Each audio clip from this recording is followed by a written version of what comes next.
საბავშვო ბიბლია წარმოგიდგენთ 64 ღმერთის მშვენიერი სახლი. როდესაც იესო ცხოვრობდა დედამიწაზე, მან უთხრა მოციქულებს 64-ის შესახებ. მან 64-ს მამაჩემი სახლი უწოდა და თქვა, რომ იქ უამრავი სასახლეა. სასახლე დიდი მშვენიერი სახლია. 64 უფრო დიდი და მშვენიერია ვიდრე ნებისმიერი ამ ქვეყნიური სახლი. იესომ თქვა, წავალ და ადგილს მოგიმზადებთ. კვლავ მოვალ და ჩემთან წაგიყვანთ.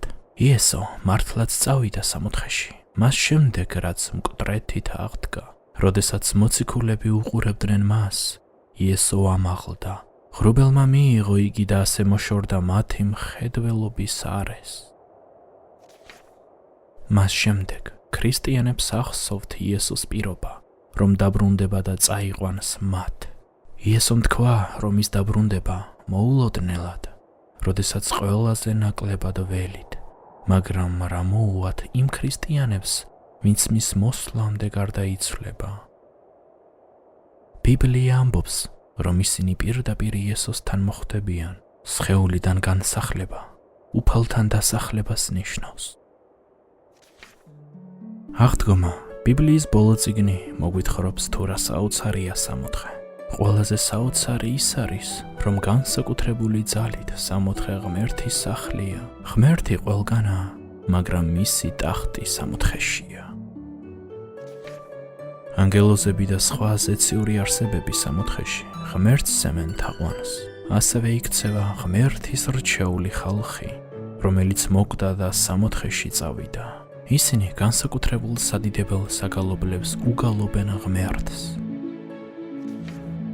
აი სიტყვები ერთ-ერთი საგალობლებიდან, რომელსაც ისინი გალობენ, ღირსი ხარ, რადგანაც შენი სისხლით გამოგვისყიდე ღმერთისთვის ყოველი ტომისა და ერისგან და მეფეებად და ჩვენი ღმერთის მღვდლებად გავაქციე. ბიბლიის სულ ბოლო გვერდები 64-ს აღწერს, როგორც ახალ იერუსალიმს. ის არის ძალიან დიდი, გარედან დიდი კედლით. კედელი ჯასპერის ქვისაა, კაშკაშა, როგორც კრისტალი. ძვირფასეულობა და ძვირფასი ქვები ფარავს კედლის საძირკველს და ბრწყინავს დიდებული ფერებით.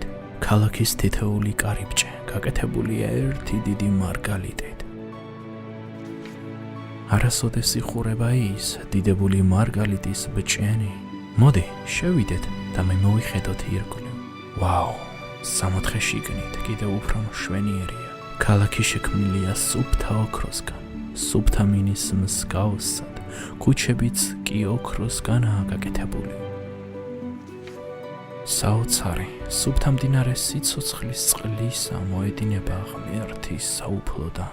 მდინარის ერთ მხარეს დგას სიცოცხლის ხე, რომელიც პირველად 64-ის ბაღში იყო.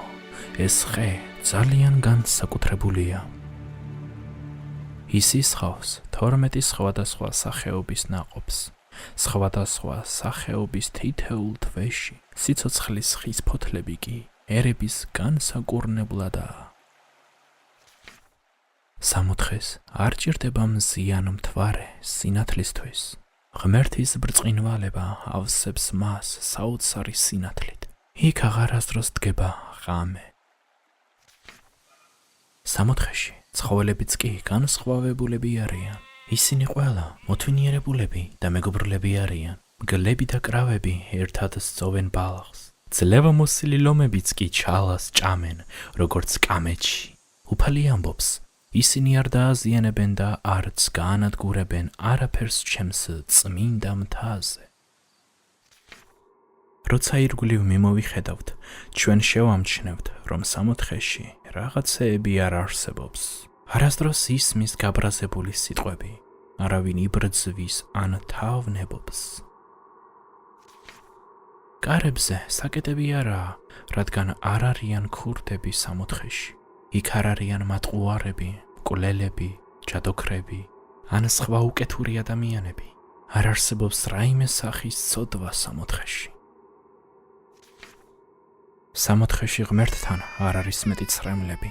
ზოგჯერ ამ ცხოვრებაში ღმერთის ჩვეულებრივი დიდი დარდებისგან ტირიან.